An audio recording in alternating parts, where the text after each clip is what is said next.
आज हम पाचन से जुड़ी कुछ बहुत ही आम समस्याओं पर बात करने वाले हैं, जैसे गैस और एसिडिटी। हाँ। लेकिन इसे हम एक बिल्कुल अलग, बल्कि कहें तो हजारों साल पुराने नजरिए से देखेंगे। हमारे पास जो स्रोत है वो आयुर्वेद का एक महान ग्रंथ है, अष्टांग हृदयम, जिसे महर्षि वाग्भट ने लिखा था। जी। तो आज हमारा मकसद सिर्फ कुछ घरेलू नुस्खे जानना नहीं है, बल्कि पाचन से जुड़े उन 3 सुनहरे नियमों की तह तक जाना है जो इस ग्रंथ में बताए गए हैं। तो चलिए इस पर एक गहरी चर्चा शुरू करते हैं। और इसमें जो सबसे दिलचस्प बात है वो ये कि ये ग्रंथ मतलब आज की तरह लक्षणों को दबाने की बात नहीं करता। अच्छा। ये सीधे समस्या की जड़ पर चोट करता है। अष्टांग हृदयम के सूत्र स्थान में बहुत साफ लिखा है कि पेट के लगभग सभी रोगों की एक ही मुख्य वजह है मंदाग्नि। मंदाग्नि। ये शब्द ये अपने आप में ही काफी कुछ कह देता है ना। बिल्कुल। मंद अग्नि मतलब धीमी आग।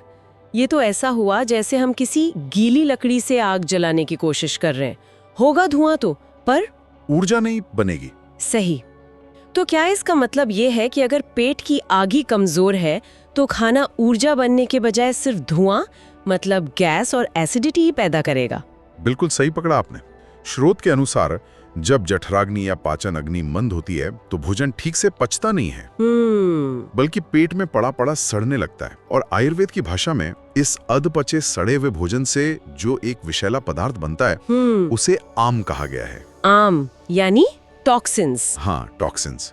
यही आम शरीर में वात दोष को बढ़ाकर गैस पैदा करता है और पित्त दोष को बढ़ाकर एसिडिटी। ये बहुत महत्वपूर्ण बात है। मतलब समस्या खाए गए भोजन में उतनी नहीं है जितनी उसे पचाने वाली प्रणाली के कमजोर होने में है। एकदम। हम आज कैलोरी, प्रोटीन, कार्ब्स इन सब की गिनती में इतने उलझे हैं कि ये भूल ही गए हैं कि सबसे पौष्टिक भोजन भी अगर पचेगा नहीं तो वो शरीर के लिए जहर जैसा है। सही बात है। तो ये स्रोत आप क्या खाते हैं से ज्यादा आप कैसे पचाते हैं पर जोर दे रहा है। बिल्कुल। और ग्रंथ इसके 2 मुख्य कारण भी बताता है। पहला है विषम भोजन, यानी बिना भूख के या किसी भी समय पर खा लेना। और दूसरा है विरुद्ध आहार, मतलब ऐसी चीजों को एक साथ खाना जिनकी प्रकृति एक दूसरे से मेल नहीं खाती, जैसे दूध के साथ मछली। अच्छा। ये आदतें सीधी हमारी पाचन अग्नि पर हमला करती हैं। तो अगर समस्या की जड़ ये कमजोर अग्नि है तो जाहिर है कि पहला समाधान भी उसी आग को फिर से जलाने का होना चाहिए। हाँ। इसका मतलब है कि असली काम तो खाना पेट में पहुंचने से भी पहले शुरू हो जाना चाहिए। इस तैयारी के बारे में स्रोत क्या कहता है? महर्षि वाग्भट एक बहुत ही सरल लेकिन बहुत गहरा उपाय बताते हैं। नियम 1 है, भोजन शुरू करने से ठीक पहले अदरक के एक छोटे से टुकड़े पर थोड़ा सेंधा नमक लगाकर उसे धीरे धीरे चबाकर खाएं। अदरक और सेंधा नमक दोनों ही चीजें रसोई में आसानी से मिल जाती हैं, पर ये काम कैसे करता है? और एक सवाल जो शायद कई लोगों के मन में आएगा, अदरक की तासीर तो गर्म होती है। हाँ। क्या ये उन लोगों की एसिडिटी को और बढ़ा नहीं देगा जिन्हें पहले से ही जलन की समस्या रहती है? बहुत अच्छा सवाल है। पहले ये समझते हैं कि ये काम कैसे करता है। स्रोत के अनुसार इसके 2 तात्कालिक प्रभाव होते हैं। जी। पहला, ये जीभ पर जमी परत को साफ करता है, जिससे स्वाद ग्रंथियां सक्रिय होती हैं और मुंह में पाचक रसों का मतलब लार का स्राव बढ़ जाता है। अच्छा, तो पाचन मुंह से ही शुरू हो गया। हाँ। और दूसरा और सबसे महत्वपूर्ण काम, ये पेट में पहुंचकर जठराग्नि को एक संकेत देता है कि भोजन आने वाला है। ये एक तरह से सोए हुए पाचन तंत्र को जगाने जैसा है। जैसे किसी इंजन को शुरू करने से पहले चोक का इस्तेमाल करता है, ये पेट के लिए वैसा ही कुछ है। हाँ, कह सकते हैं। अब आते हैं आपके दूसरे सवाल पर। ये एक आम धारणा है कि गर्म तासीर की चीज एसिडिटी बढ़ाएगी, लेकिन अष्टांग हृदयम के अनुसार एसिडिटी का मूल कारण भी मंदाग्नि ही है। जब खाना पचता नहीं और पेट में खट्टापन पैदा करता है तब एसिड बनता है। सही। अदरक की ये छोटी सी मात्रा अग्नि को इतना मजबूत कर देती है कि भोजन पच जाता है और एसिड बनने की नौबत ही नहीं आती। मतलब ये आग से आग को काटने जैसा है। बिल्कुल। पर यहाँ मात्रा बहुत महत्वपूर्ण है। बस एक छोटा टुकड़ा, पूरा अदरक नहीं। यानी ये लक्षण का इलाज नहीं कर रहा, बल्कि कारण को ही खत्म कर रहा है। ये एक बड़ा वैचारिक बदलाव है। जी। अच्छा, ये तो हुई भोजन से पहले की बात, लेकिन भोजन के दौरान हमारी एक बहुत आम आदत है, खासकर खाने के साथ ठंडा पानी या कोल्ड ड्रिंक पीने की। इस पर स्रोत का क्या कहना है? इस पर तो स्रोत का नजरिया बहुत सख्त है और ये हमें दूसरे उपाय की ओर ले जाता है। अष्टांग हृदयम में ठंडे पानी को पाचन अग्नि का सबसे बड़ा दुश्मन माना गया है। आप कल्पना कीजिए, आपने लकड़ी जलाकर आग तैयार की और फिर उस पर 1 गिलास ठंडा पानी डाल दिया, क्या होगा? आग बुझ जाएगी, या बहुत कमजोर पड़ जाएगी। ठीक यही हमारे पेट में होता है। इसलिए दूसरा नियम है भोजन के साथ या पूरे दिन ठंडे पानी से परहेज करना। तो फिर क्या पिए? इसके बजाय एक खास तरह का पानी पीने की सलाह दी गई है जिसे उष्णोदक या सिद्ध जल कहते हैं। सिद्ध जल, ये सुनने में कोई रहस्यमयी पेय लगता है। इसे बनाने की विधि क्या है? हाँ, और एक व्यावहारिक सवाल, दिन भर सिर्फ गर्म पानी पीना, खासकर भारत की गर्मियों में, ये सुनने में तो बहुत मुश्किल लगता है। सही बात है। क्या ये एक अटल नियम है? इसे बनाने की विधि बहुत सरल है। हाँ, 1 लीटर पानी में आधा चम्मच सौंठ, मतलब सूखे अदरक का पाउडर, ठीक है, या आधा चम्मच जीरा डालकर उसे उबालें। उसे तब तक उबालना है जब तक पानी लगभग आधा या 3/4 ना रह जाए। और फिर इसे छानकर एक थर्मस में भर लें और दिन भर सामान्य पानी की जगह घूट घूट करके पिएं। सौंठ या जीरा, दोनों के गुण अलग अलग होंगे? हाँ, स्रोत के अनुसार सौंठ वात और कफ दोष को शांत करती है, तो ये गैस, ब्लोटिंग और भारीपन के लिए ज्यादा फायदेमंद है। अच्छा। वहीं जीरा पित्त दोष को शांत करता है, तो ये एसिडिटी, जलन और अपच के लिए बेहतर है। तो अपनी प्रकृति के अनुसार कोई भी एक चुन सकता है। बिल्कुल। और आपके दूसरे सवाल का जवाब जो व्यावहारिकता से जुड़ा है, देखिए, आयुर्वेद सिद्धांतों पर काम करता है, सख्त नियमों पर नहीं। सिद्धांत यह है कि पाचन अग्नि को बुझाना नहीं है। गर्म पानी का मतलब खौलता हुआ पानी नहीं है, बल्कि गुनगुना या कमरे के तापमान से थोड़ा गर्म। अच्छा। गर्मियों में अगर गर्म पानी पीना मुश्किल लगे तो कम से कम बर्फ वाला या फ्रिज का ठंडा पानी तो बिल्कुल ना पिएं। सादा मटके का पानी चल सकता है। ठीक है। लेकिन जो लोग पुरानी पाचन समस्याओं से जूझ रहे हैं, उनके लिए कुछ समय तक इस सिद्ध जल का सेवन औषधि की तरह काम करता है। ये सिर्फ प्यास नहीं बुझाता? नहीं, ये पाचन तंत्र को लगातार ठीक करता रहता है। ये स्पष्टीकरण बहुत मददगार है। सिद्धांत समझना ज्यादा जरूरी है।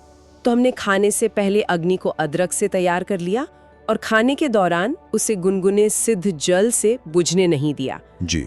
लेकिन असली चुनौती तो भोजन के बाद शुरू होती है, वो भारीपन, नींद और सुस्ती का एहसास। हाँ।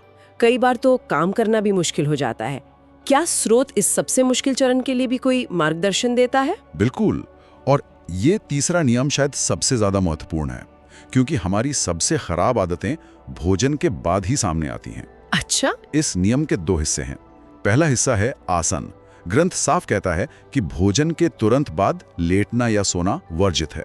तो फिर क्या करना चाहिए? क्या टहलने निकल जाना चाहिए? आजकल बहुत लोग ऐसा करते हैं। टहलना अच्छा है, लेकिन तुरंत नहीं। ग्रंथ के अनुसार भोजन के ठीक बाद 5 से 10 मिनट के लिए वज्रासन में बैठना सबसे उत्तम है। वज्रासन? हाँ, ये एकमात्र ऐसा योगासन है जिसे खाने के तुरंत बाद करने की सलाह दी जाती है। वज्रासन ही क्यों? इसके पीछे का विज्ञान क्या है? और जो लोग घुटनों की समस्या के कारण वज्रासन में नहीं बैठ सकते, उनके लिए कोई विकल्प है? वज्रासन की खासियत उसकी शारीरिक संरचना में है।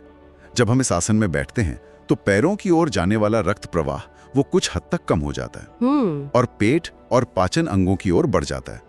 इससे पाचन क्रिया को अतिरिक्त ऊर्जा मिलती है और भोजन तेजी से पचता है। अच्छा, तो ये पाचन को स्वाभाविक रूप से गति देता है? जी। रही बात विकल्प की, तो जो लोग वज्रासन में नहीं बैठ सकते, वे कुर्सी पर कमर सीधी करके बैठ सकते हैं या बहुत धीरे धीरे 100 कदम चल सकते हैं, जिसे शतपावली भी कहा गया है। ठीक है। मुख्य उद्देश्य शरीर को तुरंत आराम की स्थिति में जाने से रोकना है। तो भोजन के बाद 10 मिनट वज्रासन। अब इस तीसरे नियम के दूसरे हिस्से पर आते हैं, जिसमें एक और पेय का जिक्र है, तक्र यानी छाछ। हाँ, छाछ। इसके बारे में स्रोत में क्या कहा गया है? स्रोत में खासकर दोपहर के भोजन के बाद छाछ को अमृत के समान माना गया है। अमृत के समान? हाँ।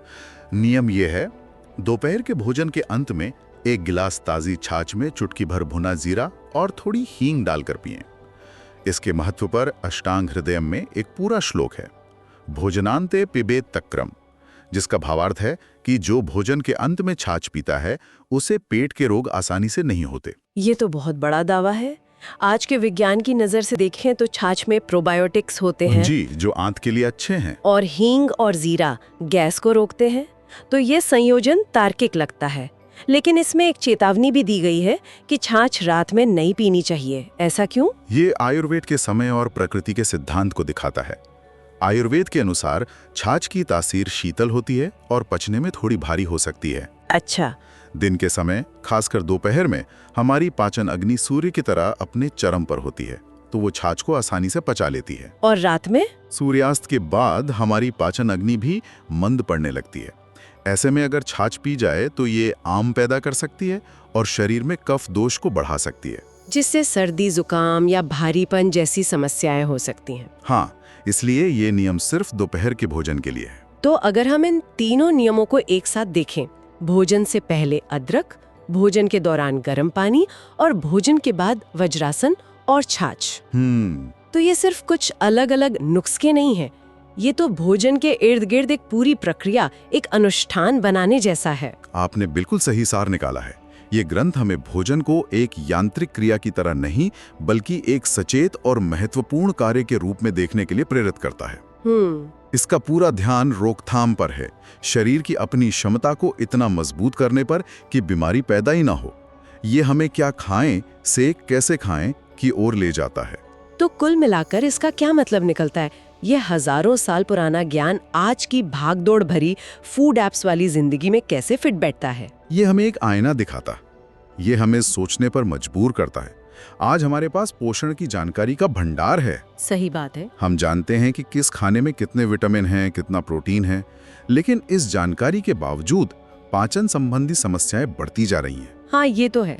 शायद इसलिए कि हम समीकरण का आधा हिस्सा ही देख रहे हैं। ये ग्रंथ याद दिलाता है कि शरीर एक मशीन नहीं है जिसमें आप कभी भी कैसे भी ईंधन डाल दें। ये एक जैविक अग्नि है जिसे सही समय पर, सही तरीके से और सही सामग्री से प्रज्वलित रखना पड़ता है। सही कहा। भोजन से पहले 2 मिनट रुककर अदरक चबाना, या अपनी बोतल में ठंडे पानी की जगह गुनगुना पानी भरना, या खाने के बाद सोफे पर पसरने की जगह 10 मिनट सीधा बैठना। हाँ। इन चीजों में कोई बहुत ज्यादा समय या पैसा नहीं लगता। इनमें सिर्फ थोड़ी जागरूकता और अनुशासन की जरूरत है। और शायद यही इसका सबसे बड़ा संदेश है। ये हमें हमारे शरीर की लय के साथ फिर से जुड़ने का निमंत्रण देता है।